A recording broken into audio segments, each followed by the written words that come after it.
Dear friends and subscribers, your host Ram once again is with you talking about cricket on this Cricket Happening show. This particular Cricket Happening show, right now when I'm talking to you, we have the second T20 match which is beginning here at the Dubai Cricket Ground. Yesterday, as you would remember, I left you after New Zealand posted 135 for 7. I just gave you a cricket update, and I told you that I'll be back with the full summary, in the sense I will be back with the Pakistan chase. Well, the Pakistan chase was led by Sarfraz Ahmed, who actually opened the innings. He made 76 valuable runs to take the Man of the Match award and also take the Pakistan team to victory in the first T20 match by 7 wickets.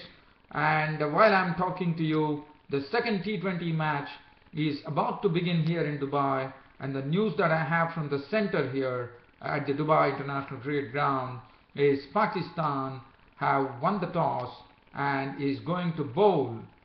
So basically it was something which happened yesterday too. As you remember, Pakistan were the ones who won the toss.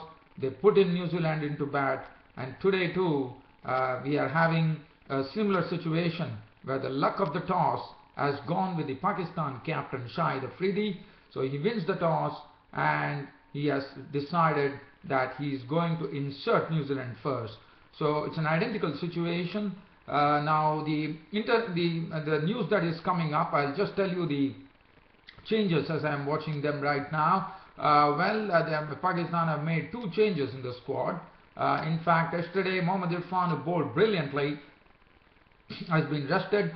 Avia Zia, the exciting opening batsman, has also been rested, and Ahmed Shahzad, after that jaw injury that he suffered against New Zealand in the test matches, is back. So Ahmed Shahzad is back. It will be interesting to see what would be the opening combination for Pakistan, whether it will be Sarfraz Ahmed and Ahmed Shahzad, or Mohammad Hafiz and Sarfraz Ahmed, or Ahmed Shahzad and Mohammad Hafiz. It's going to be very interesting, but definitely it shows that Pakistan are having lots of talent on the bench now, because and Umar Gull, the T20 specialist, after a long layoff of him injury, and as you know, he's a big T20 specialist with his Yorkers that is bowled to pinpoint precision, and Umar Gull is also back. So Avia Zia and Mohammad Irfan have been dropped from yesterday, and Ahmed Shahzad and Umar Gull have been brought into the team. As far as New Zealand are concerned, New Zealand have made 4 changes in the team. That's what I see here. The 4 changes that are there are Latham is into the team, who did very well in the test matches. Daniel Vettori is back into the T20, and Kyle Mills, the all-rounder, comes in, and also Dean Brownlee, who is a compact batsman, comes in. So that's it. And I'm just trying to see who are the 4 players who have been dropped. Well, I will come back to that later as soon as I have the news of who are the players who are. In fact, probably it's an experimentation stage. They have decided to drop Cody Anderson, who actually played very well. He was the one who enabled this New Zealand team to actually get to a score of 135 after Pakistan caused a bit of damage in the front. So Cody Anderson has been rested, and also probably, so it's basically, one can say it's a sort of an experimentation going on as far as New Zealand are concerned. Well, I'll be keeping you updated as and when something is happening. Till now, I don't see the openers walking out. I don't see the New Zealand field. The umpires have not yet come to the ground, so we are all waiting for that. And as and when that happens, I will definitely throw it out to you, dear friends and subscribers. But right now, what I'm going to do is I'm going to do a sort of not a report probably, generally talking about yesterday's match where Pakistan won. So I had left you off with New Zealand making 135 for 7 of their 20 overs in the first T20 match here in Dubai.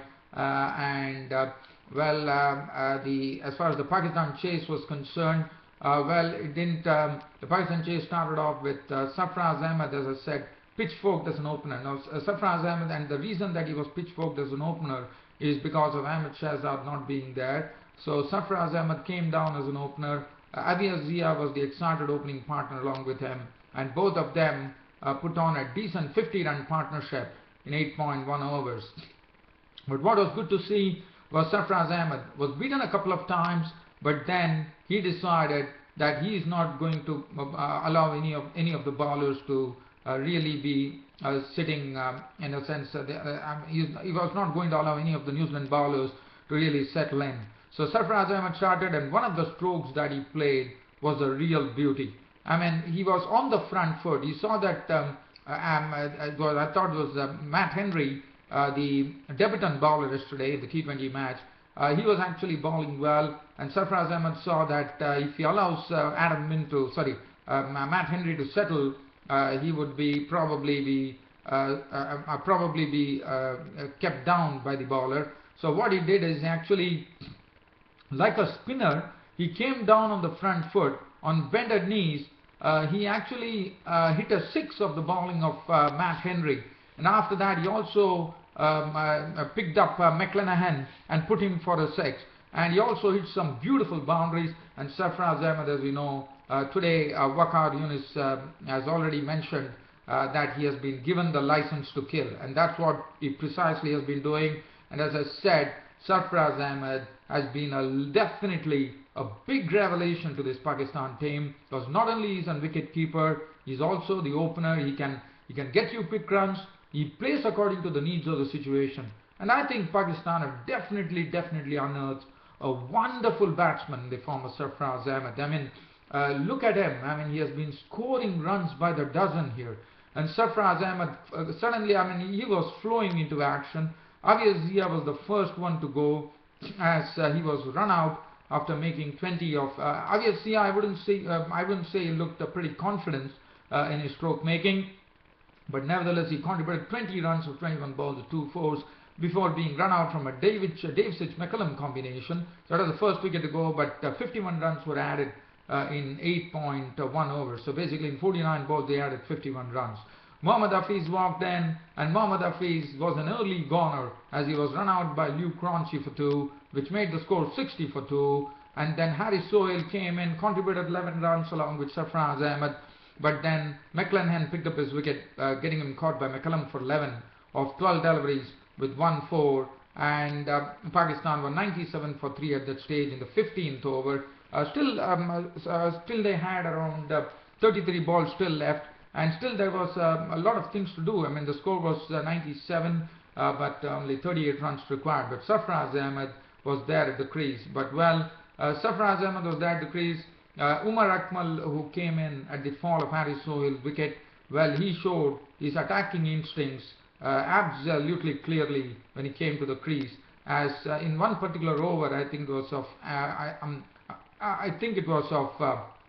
if I'm not wrong, it was of a pace bowler whom he actually hit him for 3 fours in a single over, and one of the strokes that stood out was a pickup over the long on region. I thought it was a long on read for a beautiful six.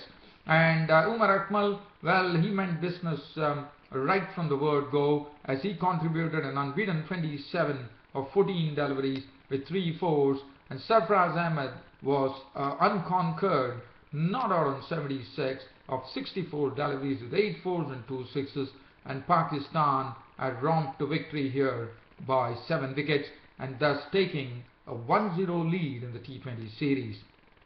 So looking at the bowling, Matt Henry on his debut in T20 matches, 4 overs, no made and none for 31. He got a bit of battering from the bat of Sarfraz Ahmed in particular. McClanahan, 4 overs, 1 for 21, was the best bowler to me. Adam Menn also bowled well. 4 overs went for only 18, so he was most economical. He was much better than even Mitchell McClanahan. Adam Menn is a very good pace bowler. Dave Sitch, 2 overs, went for 19. Nathan McCullum cost 4 overs, costing him 26. Corey Anderson bowled only 1 over, where he was hit for 17 runs of a single over. Never bowled after that. Jimmy Neesham bowled just 1 over, and that was the victory run which was taken by Umar Akmal, as Umar Akmal clubbed him for a 6 to bring victory to Pakistan by 7 wickets in the first T20 match here in Dubai. And Sarfraz Ahmed of Pakistan, for his brilliant batting, was named man of the match. So that is as far as that match is concerned. Now let's go live and see what's happening. Well, I see that we are still have not seen the umpires walking out. Probably is it due to the dew factor? One does not know. And looks like there's a lot of dew on this Dubai pitch today. So it would be pretty interesting to see whether the Pakistani bowlers can get some quick wickets of the New Zealanders, because it looks like the dew factor is definitely there much more than what it was yesterday. So it will be interesting to see how the New Zealand players actually cope up with this dew factor here at Dubai. So well, we are still waiting for play to start here. While I'm waiting, let's get on to this same match. And for New Zealand, I think they have to really pull up their socks. Well, one knows that a lot of big names are missing. There's no Brendan McCullum, there's no Tim Southee, there's no Trent Bolt. So the main bowlers are missing. Their main batsman, McCullum, is missing. We all know that. But it's all a matter of everyone getting geared up for the World Cup 2015 in Australia. Well, it's a real countdown going on now, no doubt about it. Everyone are looking forward to February 14th when the World Cup 2015 kicks off. That's on a very, very good day, and that is the Valentine's Day, February 14, on which the ICC World Cup 2015 would be kicking off in Australia and New Zealand. And what a day to start. On a day filled with full of love, we will see the first ball being bowled in the ICC Cricket World Cup 2015. I just can't wait to watch it. I just can't wait to be a part of World Cup 2015. And not only that, not only that I can't wait to watch the World Cup proceedings of 2015, not only can I wait to bring the proceedings to my dear friends and subscribers on this Cricket Happening show as and when it happens there at those cricket grounds. Well, so just I want to, I'm just still waiting for play to start. Let's see whether I'm able to get in something here, because I wouldn't be able to stay there for the whole lot, but I'm trying to see whether I'm getting update. There's no update still. In fact, we are looking at another 14 seconds for play to begin here at the Dubai International Cricket Ground. So 14 seconds still left before play begins at Dubai. Unfortunately, I'm just keeping the talk going on in this Cricket Happening. So let me see whether I can get on to some other cricket news in the meanwhile, where once the play starts, I'll definitely take you down to Dubai. But in the meanwhile, let me see whether there is any other news that I could cover for you, dear fans, friends and subscribers. Yes, one news that I could talk about is coming from England. Peter Moores, the coach, has said that he feels very highly of Jan Morgan. Now, Jan Morgan has been really struggling as far as international cricket is concerned. It's probably 13 matches without a single 50, but he's going to be the captain. As you know, Alistair Cook has been banned from one match because of a slow over rate by his team. So the fourth one-day international, Jan Morgan will be actually leading the team leading the team against Sri Lanka in the fourth one-dayer. And well, we all know that the Phil Hughes last respects were paid, everything is over, and now it's back to cricket. Everyone feels very sad for Phil Hughes that it was a very it was a very sad way of passing away, unfortunately. And well, the news that is coming in says that Australia have finally returned back to their training. As you know, the first test match between India and Australia would be starting at the Adelaide Oval on Tuesday. So in the meanwhile, let me see whether the match, well, still there is no signs of any match starting. As I said, there's still some time left, probably 12 minutes, so I don't think I'll be able to, but let me complete this cricket happenings with some cricket news here.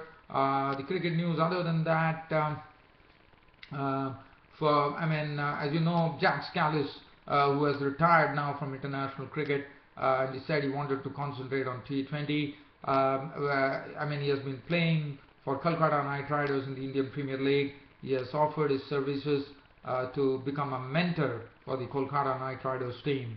Other than that, well, there was a series which happened between United Arab Emirates and Afghanistan, and one has to really credit United Arab Emirates.